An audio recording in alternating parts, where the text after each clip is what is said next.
Bonjour à toutes et à tous, merci pour votre présence. Donc, effectivement, on va parler de priorisation des vulnérabilités aujourd'hui. C'est un sujet qui est assez important parce qu'il y a de plus en plus de vulnérabilités tout simplement tous les jours. Et pour me présenter brièvement, donc, je suis un des cofondateurs de la société Cyberwatch qui fait partie maintenant de Framatome Cybersecurity. On a 2 stands sur le salon.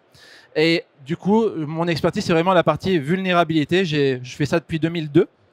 Et ce qui m'intéresse avec la partie priorisation des vulnérabilités, c'est que si jamais vous me voyez faire la démonstration d'année en année, il y avait quelques temps, je vous disais, il y a à peu près 50 nouvelles vulnérabilités par jour. Maintenant, on est plutôt à 80 et en fait, ça fait qu'augmenter.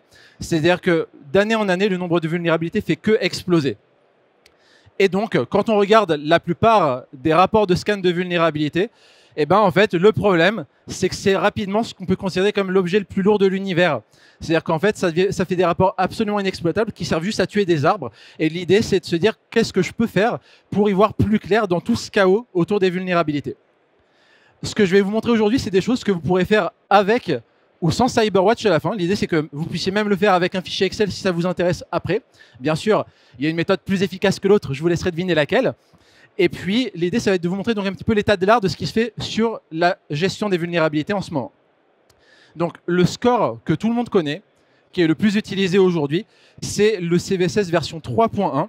Il y a la version 4 qui arrive prochainement, qui est déjà en fait sortie au niveau des standards, mais qui n'est pas encore largement adoptée. Aujourd'hui, celui qui est le plus utilisé, c'est le CVSS v3.1. Ce qui est intéressant, c'est que vous verrez de plus en plus sur le marché qu'on utilisera 3 termes pour parler du CVSS. Le CVSS B, qui est le CVSS de base, c'est le score fourni par les autorités. Ensuite, vous avez le CVSS BT, qui reprend le score de base, mais qui va rajouter des informations temporelles, d'où le T. Ils font simple en sécurité là-dessus. Donc BT, c'est le score de base avec la partie temporelle. C'est est-ce que la vulnérabilité est activement utilisée en ce moment ou pas. Et on peut rajouter du coup des critères environnementaux propres à un actif informatique, où là, ça va vous permettre de décrire par exemple des exigences métiers. Typiquement, un Active Directory, je pense que vous direz que ça a des exigences fortes en matière de confidentialité. Un automate industriel, peut-être plutôt des exigences fortes en matière de disponibilité. Et quand on prend en compte tout ça, eh bien, ça forme un score qui s'appelle le CVSS BTE pour score de base, score temporel et score environnemental. Et pourquoi c'est important de bien maîtriser ces enjeux-là? C'est parce qu'en fait, si on regarde le CVSS de base, le CVSS classique, eh ben, en fait, la plupart des vulnérabilités, quand elles sortent, en moyenne, en fait, elles ont un score élevé. Et la médiane est également avec un score élevé. C'est-à-dire qu'il y a littéralement 50% des vulnérabilités qui sortent avec un niveau élevé ou critique. La conséquence, c'est qu'à chaque Patch Tuesday, statistiquement, c'est le feu chez vous. Donc, comment on fait pour s'en sortir un petit peu plus? Ben, normalement, vous rajoutez du coup la partie critères environnementaux. Sauf que ça génère un effort assez conséquent au niveau des RSSI en général, ne serait-ce parce qu'il faut connaître le parc informatique. Et vous ne pouvez pas forcément connaître tout ce qui se passe dans votre système d'information. Et donc cet effort, il n'est pas évident à réaliser. Donc ça, c'est le deuxième problème, c'est que le CVSS, il faut connaître son parc pour pouvoir s'en servir complètement avec la partie environnementale.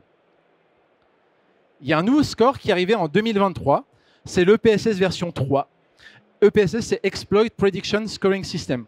En fait, c'est un modèle qui repose donc sur des modèles du machine learning, tout simplement, qui prennent plein d'informations. En l'occurrence, c'est constitué avec la base de toutes les vulnérabilités passées, avec également 1164 variables. Alors, pourquoi 1164? Vous pouvez regarder les papiers, c'est super intéressant. Mais en gros, c'est des informations, par exemple, sur est-ce que la vulnérabilité est liée à Microsoft?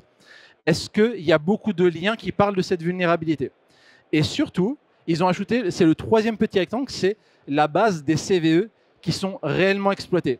L'idée, c'est connaissant les vulnérabilités qui existent, connaissant leurs critères, et connaissant également si jamais c'est des vulnérabilités qui sont réellement utilisées par des attaquants, eh ben, est-ce que je ne peux pas prédire si jamais les nouvelles vulnérabilités qui sortent vont effectivement pouvoir être utilisées par des pirates? Et c'est un score qui est super intéressant parce que ça donne un pourcentage. Et en fait, quand on regarde, c'est un score qui est très discriminant.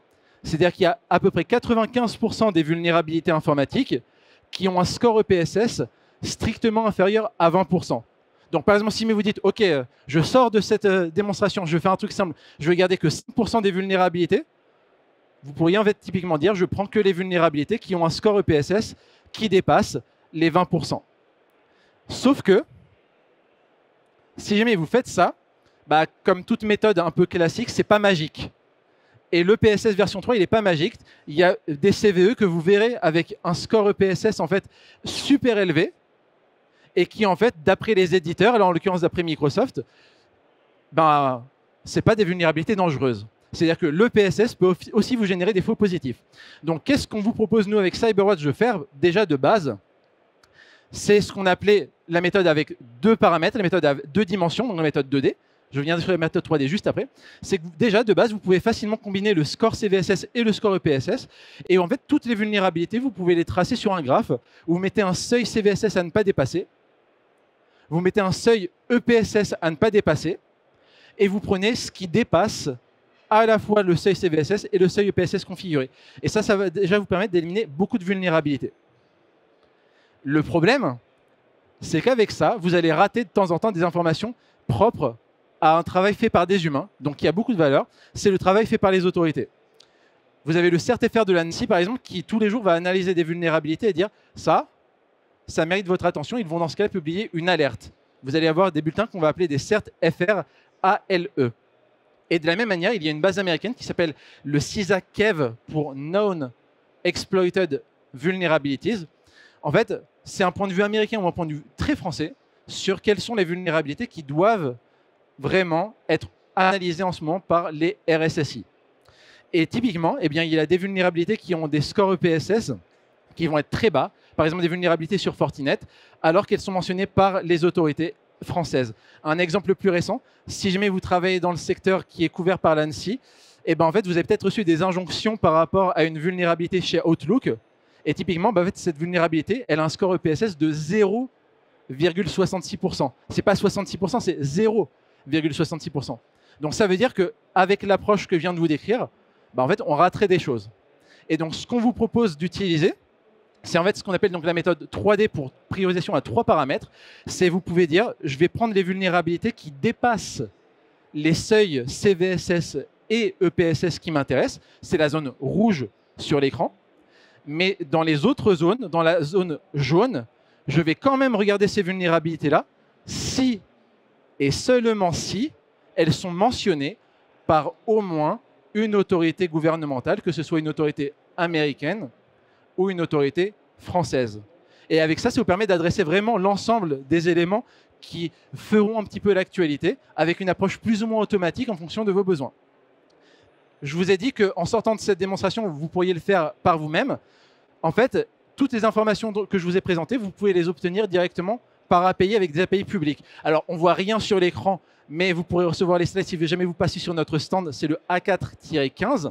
En fait, on peut récupérer directement les informations au niveau du NVD, donc la base publique des vulnérabilités, par API.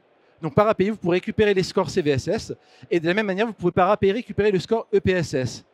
Et vous pouvez également, par API, récupérer les informations du CISA, donc le CISA-KEV, et également les informations de l'ANSSI. Donc tout ça, en fait, vous pouvez le faire avec un fichier Excel et un petit peu de Power Query, ou alors, évidemment, vous pouvez le faire avec CyberWatch. Et c'est un peu plus pratique et j'espère que je vais vous montrer cela dès maintenant. Donc, CyberWatch, c'est une solution qui fait de la gestion des vulnérabilités et qui vous aide sur l'ensemble du maintien en condition de sécurité, le MCS. Vraiment, si vous dites j'ai des problématiques de MCS, bah dans ce cas-là, CyberWatch est une solution qui peut vraiment vous aider. On fait de la cartographie de vos actifs, on fait du scan de vulnérabilité, on fait de la priorisation et on peut aller jusqu'à la partie correction.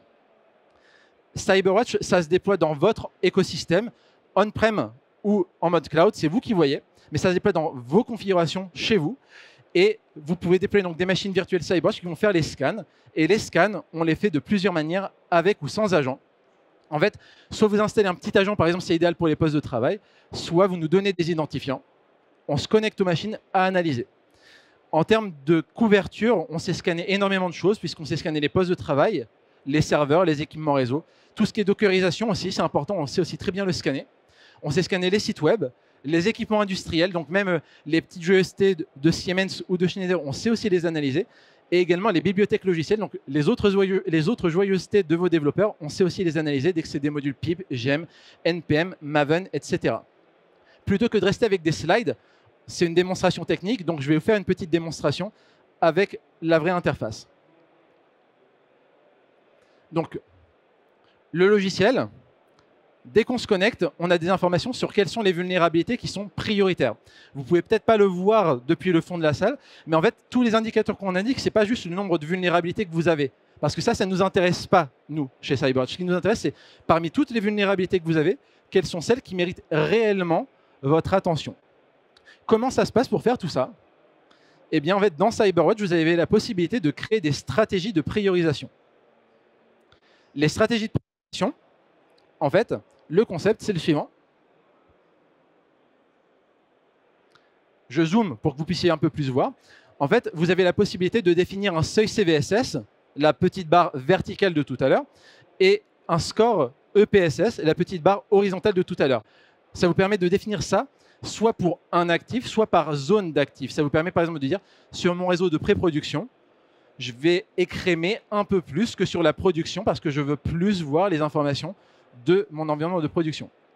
Et surtout, vous pouvez choisir aussi des informations en disant, moi ce qui m'intéresse, c'est uniquement les vulnérabilités mentionnées par le CISAKEV ou le CERT-FR de l'ANSSI, ou les deux. Si jamais par exemple vous faites une approche très basique, vous pouvez dire, moi ce qui m'intéresse, ce n'est pas les vulnérabilités avec leur score technique. Score CVSS, score EPSS, ça ne m'intéresse pas. Dans ce cas-là, je peux mettre des scores avec des seuils très élevés. Et je peux dire, moi ce qui m'intéresse, c'est uniquement les vulnérabilités mentionnées par le CERT-FR de l'ANSSI. Et dans ce cas-là, CyberWatch va vous détecter toutes les vulnérabilités que vous avez. Néanmoins, on ne vous indiquera comme vulnérabilité prioritaire que celles qui sont mentionnées par le CERT-FR de l'ANSSI.